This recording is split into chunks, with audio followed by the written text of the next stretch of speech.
I could grant one wish, what would you wish for? Learning how to learn. Because if you could learn how to learn faster, you could learn anything faster and you could apply it towards everything else. I really think habits are important because first you create your habits and then your habits create you. Now everybody has their morning routine, right? But mine are really focused on activating my brain power. Every single one of my habits, my routines in the morning are meant to really jumpstart my brain so I could jumpstart the day. And so here are some of the things I do every single morning. I wake up in the morning, the very first thing I do is I remember my dreams. The reason why you want to remember your dreams is because some of the most incredible inventions and works of art and literature came from the dream state. Mary Shelley created Frankenstein in her dream.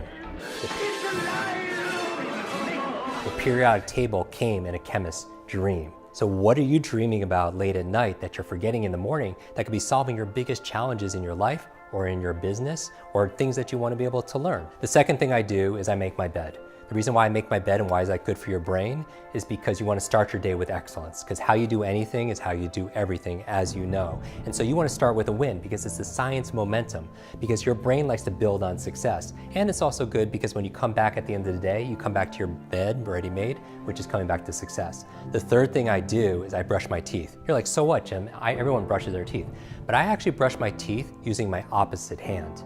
By using my opposite hand, it actually activates different parts of my brain because as your body moves, your brain grooves. The next thing I do is I take a tall glass of water. Why do I do that? Is because your brain and your body is 70% water. So I want to super hydrate because you lose a lot of water while you sleep. Next thing I do is I take a shower, but I take a cold shower. I mean, it is ice cold as it gets. You're like, Jim, I loved you up to this point, but the reason why you take a cold shower is to lower inflammation. It like resets your nervous system, resets your brain because thriving energy, mental energy to clearing brain fog is to lower inflammation. And one of the best ways of doing that is by taking cold showers. From there, what I do is I make a brain tea. And what's in my brain tea?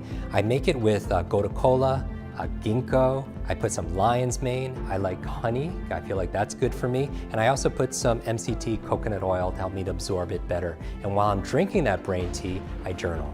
And what am I journaling that's activating my brain? I start with gratitude. Gratitude rewires your brain. And it helps you to activate more of those flow states. Flow states is a state of optimal performance where you feel your best and you act your best. And what puts you into that alpha state, that relaxed state of awareness, that theta state where you're most creative, a lot of it, what keeps you out of it is these negative emotions.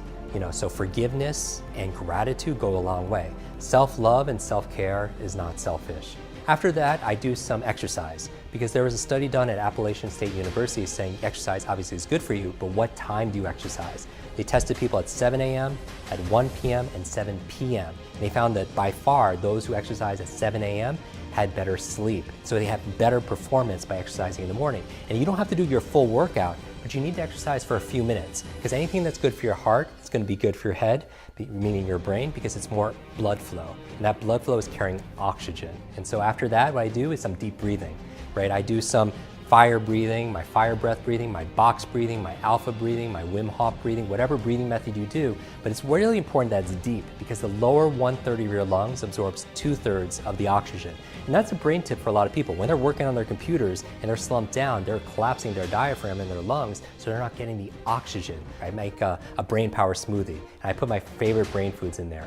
And some of my top 10 favorite brain foods are things like avocados, things like blueberries. I call them brain berries. They're very neuroprotective. Green leafy vegetables, coconut oil, dark chocolate, great for your brain. Because anything that's good for your mood generally is going to be good for your mind. I put them all into a smoothie, I mix it up, and then I do some reading. That's where my work time comes in, because leaders are readers. That's one of my success habits. Everybody has to read for about 30 minutes a day. Do something physical and do something mental every single day. Care for your brain, because you could change your brain, you could change your life.